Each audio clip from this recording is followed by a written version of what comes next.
Hace unos días publicaba el diario Granma este artículo, aquí lo ven publicado. ¿El consumo de drogas, un peligro presente?, se preguntaba. En esa entrevista al doctor Alejandro García Galcerán, que es director del Centro de Salud Mental de Centro Habana, aquí en la capital, el experto que tiene más de 20 años de experiencia de trabajo con pacientes adictos a las drogas afirmaba, así está en Granma, el consumo de drogas es un peligro que está no latente, está presente todo el tiempo. Por eso debemos enfrentarlo. Fin de la cita. Yo he escuchado muchas veces que la mejor manera de combatir la droga es prevenirla, no empezar. O sea, que no exista esa primera vez. Después de esa primera es que viene la confianza, ¿no? Yo puedo controlarla y ese probablemente sea uno de los errores más grandes que pueda cometer una persona a lo largo de toda su vida, creer que puede controlarla. El tema de hoy es muy complejo. Ha sido y sigue siendo tabú para el que lo vive, porque lo evita hablar, evita reconocerlo. Es un tabú para la familia, porque claro, es muy difícil asumir que el hijo, que el hermano, que alguien muy querido está también en las drogas. Es tabú aquí, sí, aquí en los medios de comunicación. En mi opinión, todavía se habla muy poco de los efectos terribles de este mal que acaba con la sociedad, que corroe desde los cimientos a la vida, en definitiva. Sobre las drogas, sus efectos, el trabajo de prevención y enfrentamiento en la Cuba de hoy, hablaremos en esta oportunidad. Acompáñanos. Yo me voy. Mira. Voy a estar armando un espectáculo. Oye, que cómo se te ocurra de hablar con mi mamá, chica. ¿Cómo? ¡Tú eres monga! ¡Eres animal! ¡Dime que te pare!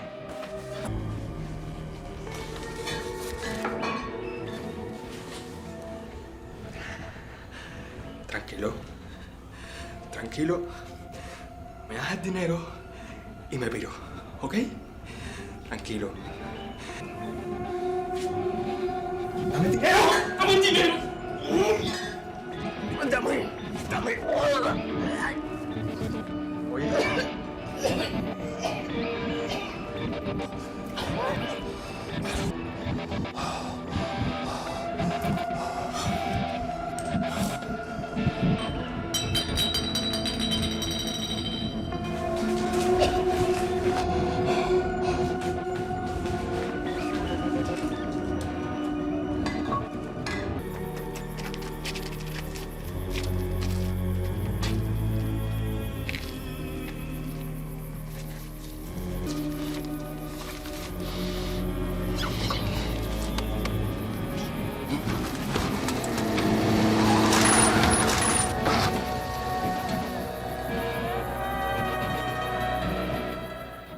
Lo vimos hace unos días en la telenovela, El Yeti. Está conmigo el coronel Juan Carlos Poey. El coronel es jefe del órgano especializado de enfrentamiento antidroga del Ministerio del Interior. Coronel, bienvenido. Primera vez en Hacemos Cuba. Sí. ¿Exagera la novela con esto que estamos viendo ahí? No es exagerado, incluso puede escalar a una violencia superior. Lo que sucede que no es la generalidad de los casos que hemos trabajado, el comportamiento ese. Dos consejos importantes, Humberto. Primero, acudir al médico. No siempre los que están en ese estado se sienten enfermos. Y segundo, acudir a las autoridades a denunciar tanto familia como el individuo, con el interés de romper el ciclo del delito de traficante, expendedor y consumidor. Y con ello, evitar que se siga contaminando la sociedad. Bueno, no está solo el coronel, me acompaña también el doctor Eugenio González Pérez, viceministro de Educación. Situaciones como estas, viceministro, pueden darse. ¿Usted considera también que es real lo que plantea la novela y que incluso se quedó corta la novela como ficción al fin, viceministro? Es un caso extremo, es poco usual, pero sí posible. Los estudios de caso que hemos hecho a los estudiantes que participan en hechos, así lo han demostrado. A nuestro juicio hay tres razones. Primero, una detección tardía de los riesgos que amenazan contra el estudiante. Segundo lugar, los métodos permisivos por la familia que intervienen en la formación integral del estudiante. Y en tercer lugar, la poca percepción de riesgo que tenemos todos los que debemos actuar para evitar el fenómeno.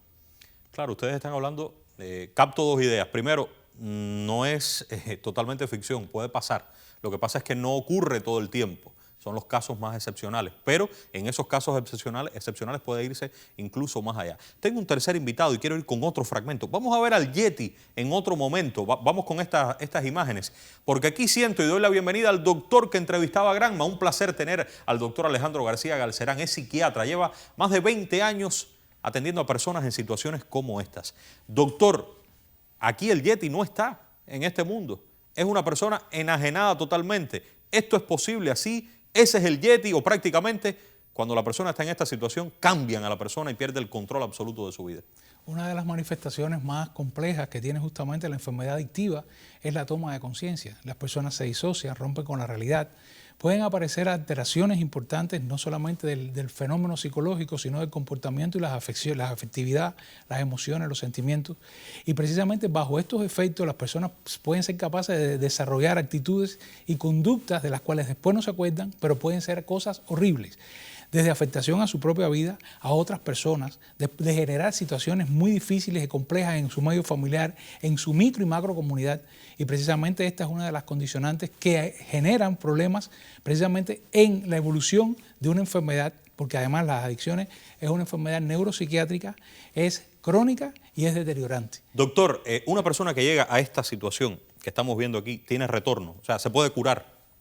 Bueno, a ver, este caso está intoxicado. Indudablemente él está aquí por los efectos de la droga y cuando están en estos planos y son atendidos adecuadamente, por supuesto, se tienen que atender en servicios médicos. Incluso se atienden por los servicios de medicina interna. Muchas veces tienen que ir a cuidados especiales, hasta terapia intensiva, en dependencia del grado de intoxicación. Lógicamente, una vez que cede la intoxicación, la persona, bueno, puede ir llegando paulatinamente a la normalidad, pero de forma temporal. Ya la persona está enferma, es adicta y va a estar en ciclos recurrentes de intoxicación, síndromes de abstinencia, vuelve la intoxicación importante. Se intoxica porque ya la persona rebasó todo lo referente a la tolerancia, ya no tolera, sencillamente con cualquier cantidad se intoxica y los síndromes de abstinencia es que ya la persona no puede estar sin consumir la droga porque aparece un grupo de síntomas y signos que están relacionados con este tipo de cuadros. Podemos afirmar que esta persona cambia para siempre ya, no vuelve a ser la misma nunca más. Depende porque existen los patrones muy personales, pero un grupo importante de ellas quedan con secuelas permanentes. El daño neurológico está dentro de las afectaciones más importantes que puede dejar el consumo permanente de un adicto. Y esa es una de las cosas que nosotros le tememos porque después lograr su recuperación, rehabilitación, incorporación social puede estar limitada por esta situación. Voy a regresar con el doctor, con el viceministro, pero quiero aquí con usted, coronel. Fíjense que es una triada interesante, la de nuestros invitados en el programa de hoy. ¿Tenemos o no tenemos droga en Cuba? Hay droga. Hay droga en Cuba. Hay droga en Cuba. ¿Cómo entra esa droga a Cuba? Bueno, lo primero que tengo que ratificar que Cuba no es un país productor, almacén o sirva de tránsito de droga a terceros países. La principal afectación de Cuba proviene del exterior. Es lo que te puedo decir en materia de cómo entra la droga. La principal, fíjense, ha dicho dos ideas. Primero, tenemos droga. Segundo, la principal afectación de la droga es desde el exterior. Es del exterior. Bueno, aquí está el mapa de Cuba. Explíqueme si es desde el exterior, ¿cómo entra?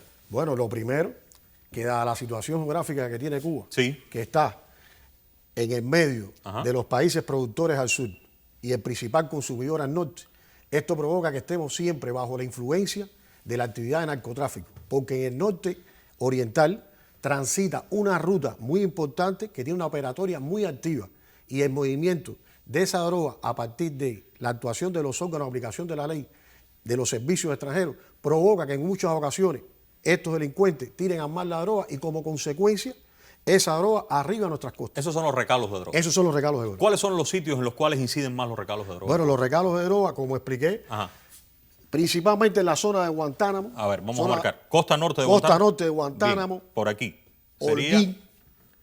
Ajá. ¿En Holguín también? Holguín. Costa norte de Holguín. Las Tunas. Bien. Camagüey. La Caería norte de Ciudad Ávila. La Caería de Villa Clara. Y la zona de Matanza. También al Matanza. norte, sí. En el caso de La Habana, Artemisa, Pinar del Río. En el caso de Artemisa, fundamentalmente por la zona norte de Mariel. Por la zona aquí del Mariel. De Mariel. Y en Pinar del Río, no por la costa norte, fundamental. No. Costa sur, ¿no? ¿O sí, solo es la costa sur, norte? sí. Costa sur, sí. ¿Dónde hay recalos Pinar en la del costa? Río, la costa sur de Pinar del Río. Sí. La Isla de la Juventud. ¿Toda la isla o el sur? El sur de la Isla de la Juventud. Y Matanza, la Hacienda de Zapata. Ahora, estos recalos, ¿por qué se dan los recalos? ¿Es porque quieren que llegue la droga a Cuba o es porque los interceptan y lanzan la droga y llega invariablemente a Cuba por la posición Pregunta geográfica? interesante. ¿Por qué? Primero, porque nosotros desarrollamos una investigación para determinar que es así como acabo de explicar o si constituye una operación dirigida a nuestro país.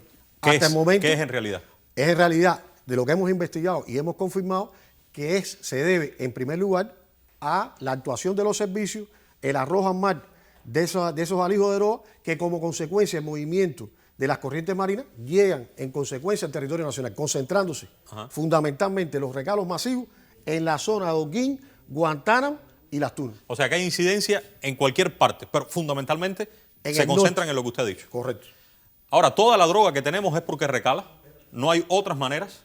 No, tenemos una amenaza muy latente que tiene que ver con los cubanos radicados en el exterior que intentan introducir droga a través de dos vías fundamentales. ¿Cuáles? La vía marítima y la vía aérea. En la vía marítima, ¿qué podemos marcar? En la vía marítima podemos marcar el desarrollo de dobles operaciones de tráfico de personas y de droga, lo cual significa un peligro para la seguridad del país y peligro para las personas.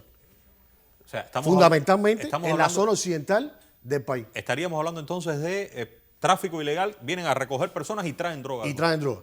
¿Se detectan estas operaciones? Esas operaciones, a partir del sistema ministerial de enfrentamiento, liderado en lo fundamental por Guardia Frontera, se obstaculizan estas operaciones y tenemos antecedentes obstaculizados de años anteriores. Este año que pasó, el 2023, se sucedieron 3 operaciones en la zona occidental. 3. 3 operaciones en las que se detuvieron 10 ciudadanos, las embarcaciones y por demás más de 40 kilogramos de estupefacientes. Pero tenemos antecedentes en la zona de Granma, Santiago de Cuba y la zona norte de Holguín. ¿Existen sistemas para detectar esto? Sí, existe el tema. Hábleme de los aeropuertos.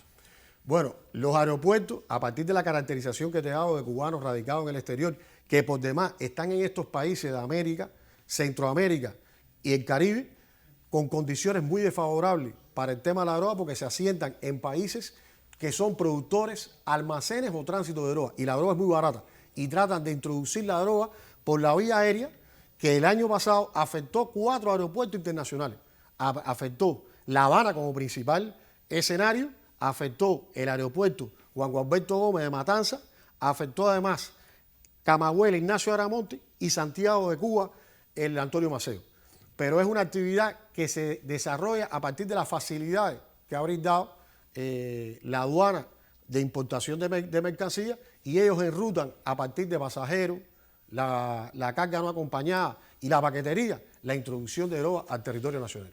Nosotros tenemos el avance tecnológico porque la tecnología va muy rápido. Cuba ha ido superándose en cuanto a avances tecnológicos para detectar cualquiera de las sustancias que pueda ahora mismo. Cualquiera de las drogas es detectable porque se combina la actividad de descubrimiento con la técnica y la tecnología que cuenta la aduana para detectar, incluido la técnica canina. La mayor parte de los sucesos que se dan, que ustedes detectan, las personas la traen en el cuerpo o en el equipaje.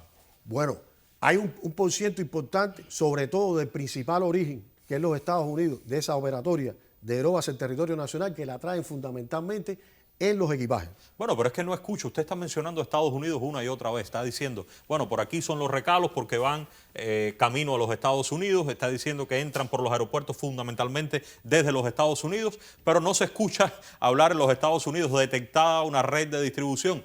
¿Qué pasa entonces? ¿Alguien no está diciendo toda la verdad? Bueno, lo que pasa es que hay un doble rasero en el enfrentamiento.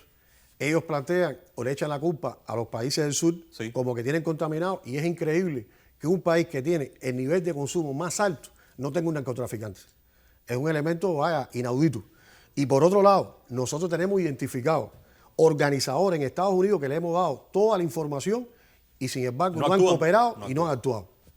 O sea, el principal país del cual intentan penetrar la droga hacia Cuba es los Estados Unidos. Los Podemos Estados Unidos. afirmarlo. Aunque hay 12 orígenes fundamentales por la dispersión de cubanos radicados con intencionalidad de introducir droga al país. En tanto, Cuba, con su política de tolerancia cero, sí tiene personas sancionadas, condenadas, investigadas claramente, de forma severa, por este delito del cual Estados Unidos no muestra resultados. Correcto. Hay una política jurídico, penal y penitenciaria de rigor.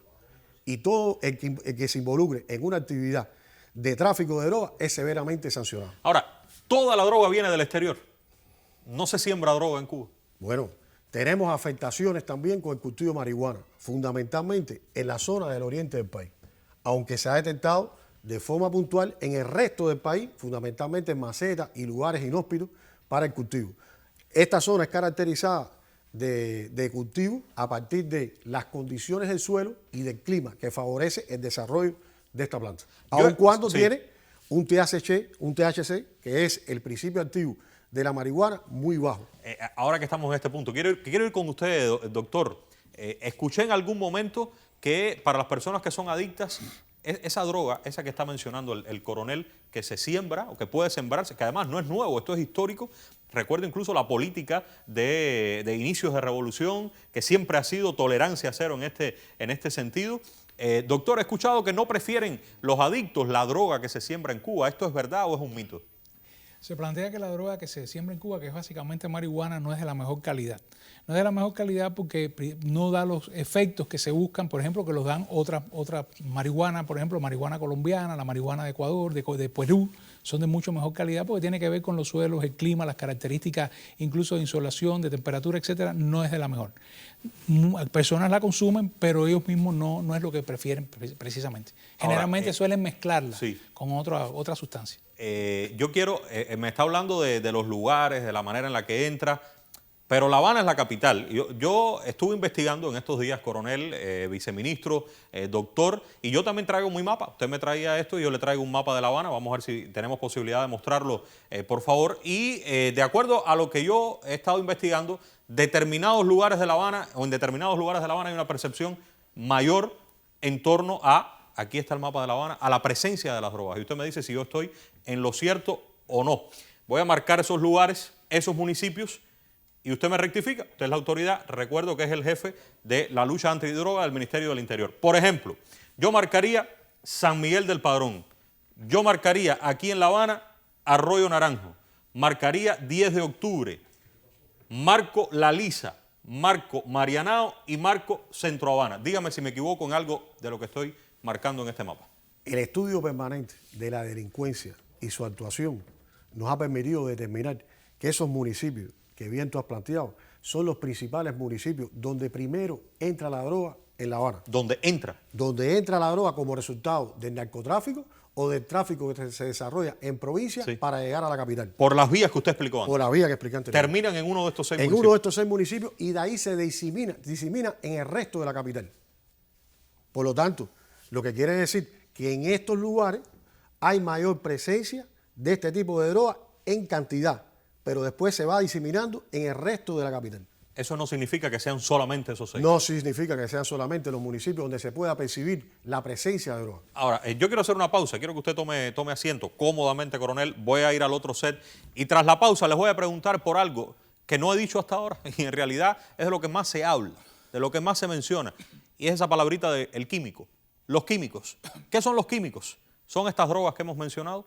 ¿Están en Cuba? ¿Hasta qué punto están afectando? Una pausa y ya vuelvo. Hablemos de los químicos.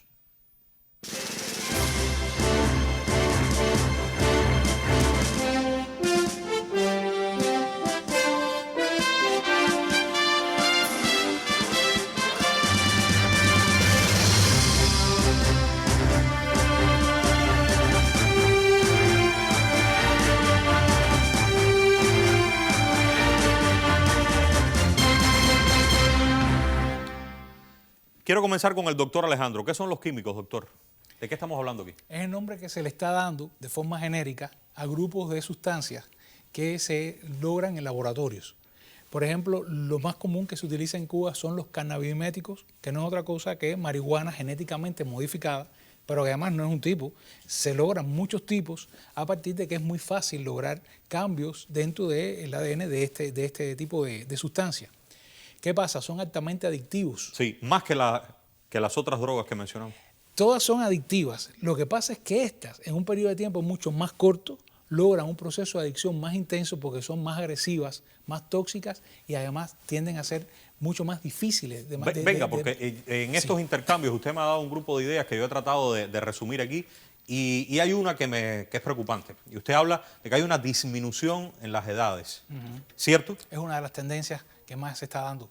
Es universal, pero en nuestro esa país era que la no ha pregunta. pasado. O sea, eso está pasando hace mucho tiempo en otros lugares, pero en Cuba no era frecuente. Sin embargo, en los últimos 4 o 5 años ha bajado de manera marcada en la edad de comienzo del consumo. Generalmente entre 13 y 14 años. 13, 14 años. Y se han dado casos de niños entre 12 y 13 años que han consumido Y 12 a sustancias. 13 años No quiere también. decir que ya estén enfermos, pero empiezan a consumir y eso es un peligro porque en un periodo de tiempo corto pueden convertirse en enfermos. Viceministro, 12, 13 años. ¿Están en las escuelas?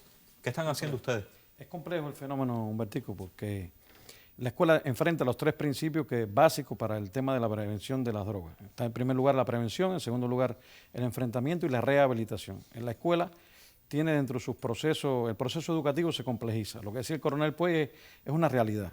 Es decir, al tener más drogas, al nuestros estudiantes no tener esa cultura de rechazo, que es la esencia del programa educativo que se implementa en las escuelas, complejiza el fenómeno.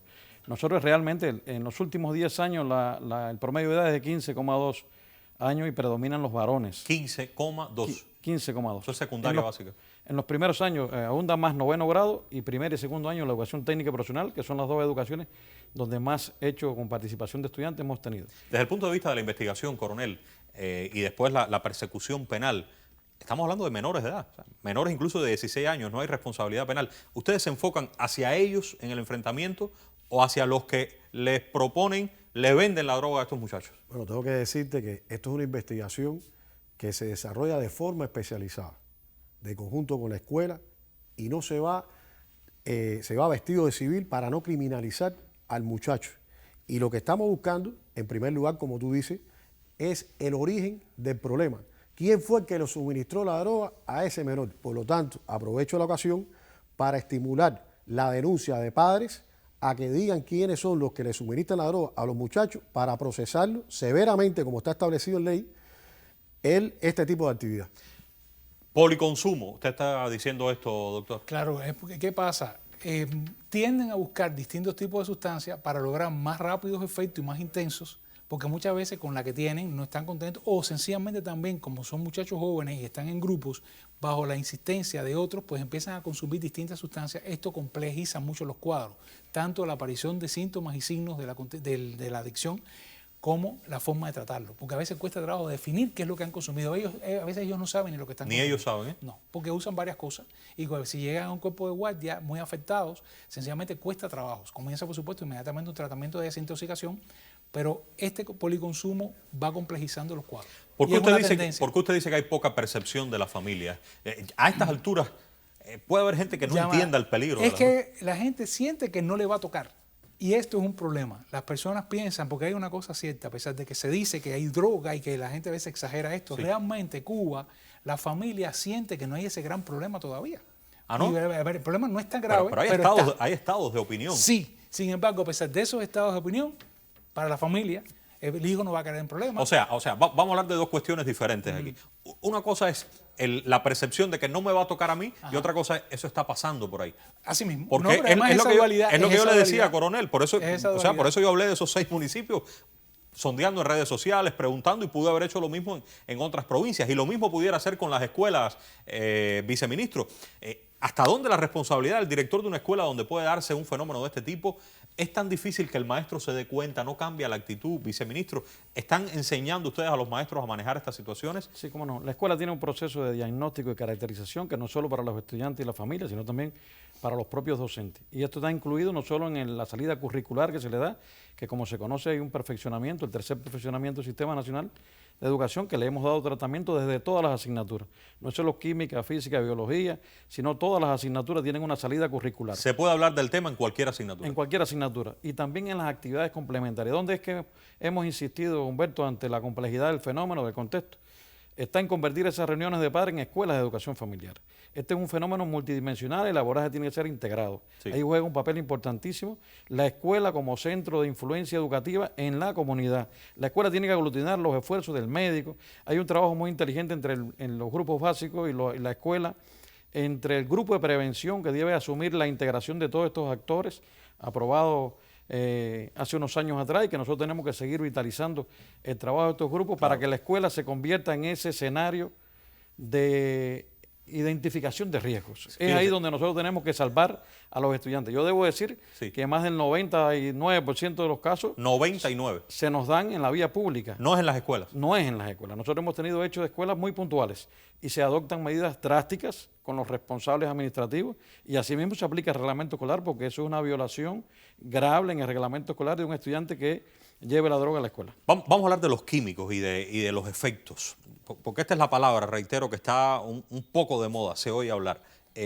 Los efectos que produce, doctor, una de estas drogas que el coronel comenzaba a explicar al inicio, naturales, son los mismos que producen estas modificadas, estas drogas creadas en laboratorio. Sí, los efectos son muy parecidos. Lo que la diferencia que tiene es que si con las otras el proceso de tolerancia, que es el aumento del consumo en cantidad y frecuencia para lograr los mismos efectos del principio, llegar incluso a ser un consumidor habitual para convertirse después en una persona que ya no solamente es un consumidor habitual, sino comienza a padecer episodios de intoxicación, aparece el síndrome de abstinencia, que es cuando le falta la sustancia, se pone muy mal, y que ya el síndrome de abstinencia marca la abstinencia que el individuo está enfermo. ¿Qué pasa? Antes de llegar a todo eso, empiezan a aparecer una serie de manifestaciones como la ansiedad, estados depresivos que se hacen recurrentes, que empiezan a ser leves y moderados, pero se van haciendo cada vez Con más estos graves. químicos, ¿esto puede pasar en qué tiempo, doctor? En un problema en un tiempo mucho menor. ¿Qué tiempo? Bueno, eso es muy personal porque no todo el mundo le pasa de la misma manera. Pero generalmente, si antes ocurrían 8 meses, un año para que aparecieran todos estos procesos, a veces en 3 meses, 2 meses, 4 meses, a lo sumo, ya aparece todo esto de una forma muy intensa. Claro. Y las intoxicaciones, aún sin estar enfermo. Pero es la parte más hay difícil. muchos mitos aquí, doctor. Es una lástima que el tiempo se agote, pero esto de que uno tiene más valentía, por ejemplo, a la hora de, estamos hablando de jóvenes, adolescentes, de enamorar a la novia, al novio. Esto es un mito, Sí, ¿es hay verdad? un mito histórico de que se pierde un poco la claro, pena. Es el mito de que el consumo de sustancias, Sí. incluido el alcohol, puede disminuir la inhibición que puede tener ¿Lo la puede persona. hacer o no? A ver, puede hacerlo, fíjate, puede hacerlo, pero es que es en un periodo de tiempo muy corto. Y después viene todo esto. Viene todo esto. El problema es que ahí donde está el problema. En Y- la primera etapa, y la capacidad- él se Ajá. siente bien, aparentemente se siente contento, cree que todo va muy bien, pero en un periodo de tiempo muy corto empieza a aparecer todo esto. La capacidad de respuesta sexual, por ejemplo, en el caso de los Adolescentes, varones. no, hay dos cosas que llaman mucho la atención. Las afectaciones electrocardiográficas. Muchachos jóvenes empiezan a tener problemas de arritmia y aparecen los electrocardiogramas. Y la otra cosa es la impotencia sexual muy frecuente, sobre todo con los químicos que está pasando. Todo lo muchísimo. contrario de lo que pudiera parecer. De lo que pudiera parecer. No, y si al principio Sí. pudiera ser una mayor excitación, algo en un Después se periodo de tiempo revierte. corto, se revierte completamente. ¿Cómo no? Fíjate, está diciendo ahí impotencia sexual. Pero mujeres embarazadas también consumiendo. Sí. ¿Qué pasa? ¿Se ha visto eso? No, es que el problema es que también dentro de la tendencia se ha incrementado el número de mujeres consumidoras. Siempre se ha visto al varón como que es el que más consume. Sin embargo, en el caso de las mujeres el proceso es más complicado.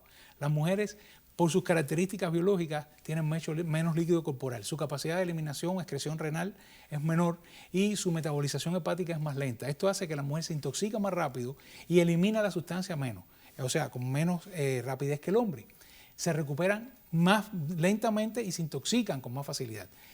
Cuando una mujer embarazada, por alguna casualidad, es consumidora de droga, que las hay, esto trae como consecuencia muchísimos problemas para ella, para su salud durante el embarazo, pero además para el feto, También para el feto. por supuesto. Porque aparece con más frecuencia malformaciones congénitas o el feto que nace, ya el niño adicto que se da. Coronel, a las personas que piensen que esta situación se ha ido de las manos, que ustedes no tienen toda la información o que si la tienen no están haciendo lo suficiente, ¿qué están haciendo realmente ustedes? Bueno, lo primero, que el Ministerio del Interior durante estos 20 años ha estado evaluando permanentemente el movimiento de la delincuencia y sus actividades, lo cual ha permitido poder tener la información disponible que hoy te pude dar relacionados con los lugares de concentración, los focos, ambientes, e identificar un grupo de individuos sobre los cuales se ha venido actuando y otros que se documenta la actuación Sí. para obtener todos los elementos legales y actuar sobre ellos enérgicamente. ¿Eso es lo único que saben? ¿Los lugares y algunas personas? ¿O saben más cosas que no me puede decir? Bueno, lugares, modos operandi, la forma en que se trafique o expende la droga. Yo te puedo decir que el tema del cannabinoide sintético tiene un impacto Eso es el importante. químico. Químico, tiene un impacto. Pero limitar el conocimiento a que solo las drogas sintéticas es el químico sería un error. Primero, porque hay 3 grandes grupos de drogas sintéticas. Está el cannabinoide sintético, están las metanfetaminas y están los opioides. El ejemplo más claro es el fentanilo, que tiene la crisis de los opioides a Estados Unidos. Poco técnico, fundamentalmente. un poco técnico eso, pero yo creo que pudiéramos profundizar en Radio Rebelde la próxima semana. Viceministro, se nos agota el tiempo. En las escuelas, ¿hacia dónde tiene que estar la prioridad ahora mismo, hoy? El reto está en la integralidad, la integración, la contextualización del programa educativo, en la transformación de la cultura de rechazo en nuestros estudiantes y al mismo tiempo la percepción de riesgo y el acompañamiento de la familia. En el caso suyo, doctor, la idea que me queda es que la prevención es lo más importante. Independientemente de que Cuba tiene las condiciones para hacer funcionar un grupo de sistemas que no tienen otros países en materia de evitar y en materia también de enfrentar, de castigar, de sancionar y desde el punto de vista de los sistemas primarios de salud. pero si nos evitamos todo eso, es lo mejor. No, el problema es no empezar, realmente es no consumir. Realmente empezar a consumir cualquier sustancia pone en riesgo inmediatamente a la persona que lo hace. De hecho, las personas consumidoras están en riesgo. Bueno, uno se queda con deseos de seguir, de continuar con el tema, y por eso vamos a estar dentro de 7 días en Radio Rebelde, en Haciendo Radio, el gigante informativo de la radio cubana, para brindar más elementos. Recuerden que la prevención, lo hemos dicho varias veces, la prevención es la clave para las drogas. No empezar, rechazarlas de plano. Vengan de quien vengan y en la situación en la que sea. Hay que derrumbar esos mitos. Aquí dijimos algunos mitos en torno a lo bien que te pueden hacer sentir, a ese supuesto control, ese control que podemos tener sobre su consumo. Derrumbar esos mitos es difícil, pero no es imposible. En ningún caso la droga va a traer beneficio alguno. A la larga, lo ha dicho el doctor, lo han dicho los especialistas, a la larga, a veces no tan larga, será un camino sin retorno, donde se habrá desperdiciado lo más preciado con que contamos, que es la vida. En Cuba la política seguirá siendo invariable, seguirá siendo firme, la más estricta tolerancia cero. No podemos ni debemos permitir que las drogas acaben con los jóvenes, que destruyan los sueños, que desaparezcan sus ilusiones, que desaparezcan sus deseos. Para esos que creen que traficando van a vivir como dioses intocables, que esos traficantes nunca les va a llegar su hora, yo creo que el mensaje tiene que ser muy claro. Están equivocados. Los sistemas se refuerzan, se van a seguir fortaleciendo, van a ser encontrados, van a ser apresados, más tarde o más temprano, investigados y con toda seguridad juzgados. Por cierto, no con cualquier sanción. Lean el Código Penal. No digo más por ahora. Volveremos con el tema. Gracias a todos.